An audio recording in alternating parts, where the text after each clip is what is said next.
We don't want you here anymore. Leave, you lazy person who works from home, my sister said angrily, and even my parents agreed. Leave. I'm tired of a family that doesn't appreciate me and my dog. If they're going to act like that, then I'll do what I want. That's when I decided to get back at them. My name's Kathy, and I'm 33 years old and single. I design websites as a freelancer, which means I can work from home using just my laptop. I have a spot in my house where I work, and I set my own schedule. Even though I had a good job, my parents started to interfere with my work about 2 years ago. One day, while I was working at home, my parents came over to visit. As soon as they walked in, they glanced around the room and began talking. Mom, this house is really spacious. It feels like we could live here too. You're right. There's even a spare room. Plus, it seems like a waste for Kathy to live in such a big house alone. Yeah, let's do it. We'll move in this weekend. My parents didn't even acknowledge me and made all the decisions without consulting me. I made it clear that I didn't want to live with them and said, "Hold on. I don't want to live with you guys. What are you talking about?" My father's face turned red with anger, and he shouted, "You took control of this house, claiming it from your uncle, trying to make it yours. You've hit a new low. Take over." I simply had a conversation with Uncle, and he gave it to me. Don't try to justify yourself. In any case, our old house is crumbling. Your mother and I are moving in here this weekend. In reality, this house was a gift to me from my father's brother, my uncle, who always spoiled me. The ownership is still under my uncle's name, but he gave me permission to use it however I want. According to my father, our family home has deteriorated significantly, and it requires extensive renovations if we want to keep living there. My mother doesn't work, and my father's income isn't very high, so renovating the house isn't feasible for us.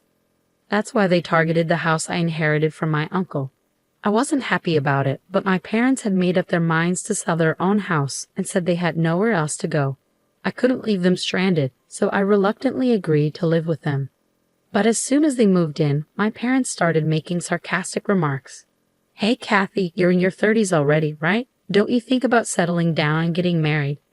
I'm content with my job at the moment. If you keep saying things like that, you'll just push any potential suitors away. Why don't you take a cue from your sister?" Well, my sister's marriage isn't exactly perfect, is it? But for now, I'm okay with how things are. At that point, my mother, who had been listening, chimed in.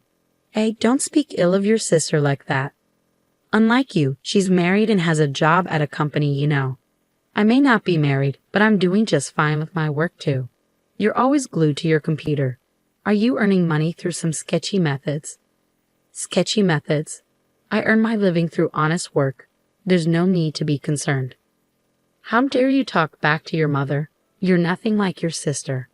That's how it went. My parents kept comparing me to my sister. Yes, she has a job at a company, but she's only a temporary worker in an office position. I don't mean to belittle temp jobs, but I certainly make more money than she does. I understand that my parents' generation may not fully understand the idea of working from home, but it was still painful to constantly feel underestimated. Then, one day, while I was preparing dinner instead of my usually idle parents, the doorbell rang unexpectedly. To my surprise, it was my sister Sandy carrying a lot of luggage. "Huh? Sandy, what's happening?" "It's been a while." "Kathy, this might seem sudden, but I'll be staying in this house from now on." I was taken aback and blurted out, "Huh? What a big house. If Uncle was giving it to someone, it should have been me." "Wait, hold on. You're moving and starting today?" I had no idea about this. "Didn't Mom and Dad tell you? I got divorced, you know." "Divorced. So I'll be relying on you from now on." Ignoring my surprise, Sandy went upstairs and claimed an empty room for herself. Despite my attempts to resist, my parents sided with Sandy, and I felt powerless to stop it. From that point on, my stress only grew. After her divorce, Sandy had quit her job and spent her days gossiping about me with our mother. "Hey Mom, you think this dress is cute?" "Oh, absolutely, Sandy. You look so pretty. It suits you perfectly." "Do you agree? It's definitely not something Kathy would wear, right?" "Well, Kathy is more on the simple side. That's probably why she's having trouble finding a job. She just stays home and plays online." "Mom, you can't just say things like that." As I was cooking dinner, they purposely made sure I could hear their conversation. I was itching to respond, but I knew that would just play into their hands. So no matter what they said, I kept living without reacting. Then, one day, a friend of mine had a litter of 4 puppies and I decided to adopt one of them. I named him Muffin. He's a small black chihuahua with the most adorable round eyes. Whenever he looks at me, he wags his tail so hard it seems like it might fall off. Having a chihuahua has been a dream of mine since I was young. Working from home can get lonely, so I thought Muffin could provide some much-needed company. From now on, your name is Muffin. Okay. Woof. I didn't really consult with my family when I decided to adopt Muffin. After all, this is my house, and I'm the one who will be taking care of all the expenses for him. So I don't see why they should have any complaints. When I brought Muffin home, as expected, my parents and Sandy started complaining. Hey, we didn't know you were getting a dog. That's right, dogs can be smelly, you know. I can't stand bad smells. Kathy, how could you just bring a dog home without talking to us first? We didn't agree to this.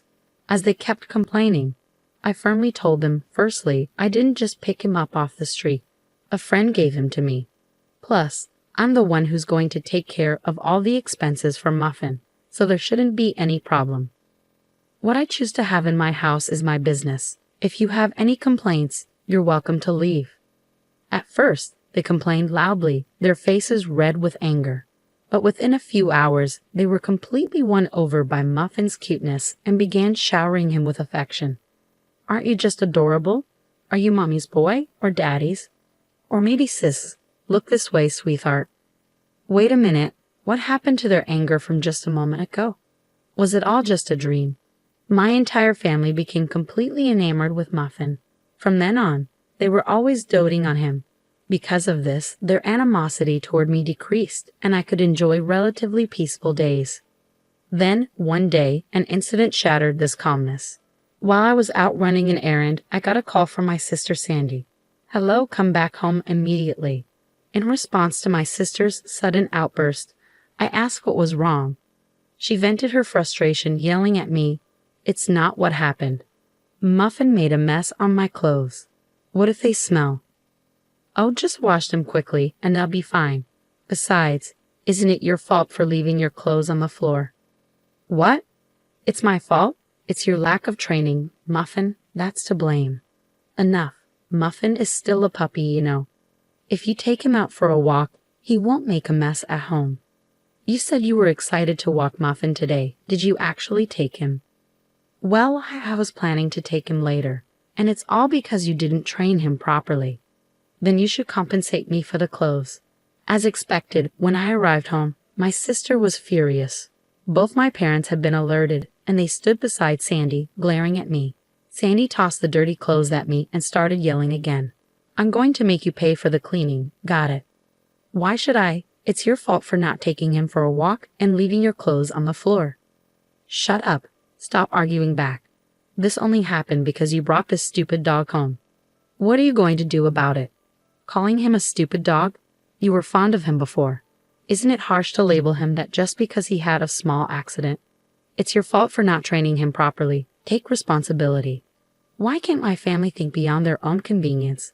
While I was appalled by my selfish sister, my parents interjected. Hey, Kathy, shouldn't you at least apologize to Sandy first? That's correct. All of this chaos is because of that Muffin you brought home. Can both of you just stop already? Puppies are like babies. Can't you forgive them for making mistakes once in a while? Pathetic. This mess is all because of this dumb dog. Kathy, you made the right choice by not getting married. If you were a mother, I doubt you'd raise a decent child. What? How could you say that? If you took him for walks properly and kept the house tidy, none of this would have happened. Finally, my sister raised her eyebrow and pointed at me, saying, I've had enough. I don't want you or this stupid dog here. Get out of this house. What? Didn't you hear what I said? I said, leave. We don't want a freeloader who works from home here. A freeloader who works from home? How can someone who's currently unemployed say such a thing? And who do they think is covering the household expenses? It's me. As I stood stunned by my sister's absurd remark, even my parents joined in. That's right, Kathy. Leave this house. Your presence only brings us bad luck. You're a jinx. All three of them kept insisting that I leave. In that moment, my anger boiled over. That's enough. I've had it. If this is how it's going to be, just wait and see. Fueled by a desire for revenge, I packed my belongings and left the house with Muffin. My sister's words only added to the tension. This is all because of you. If you had just done what I said, none of this would have happened.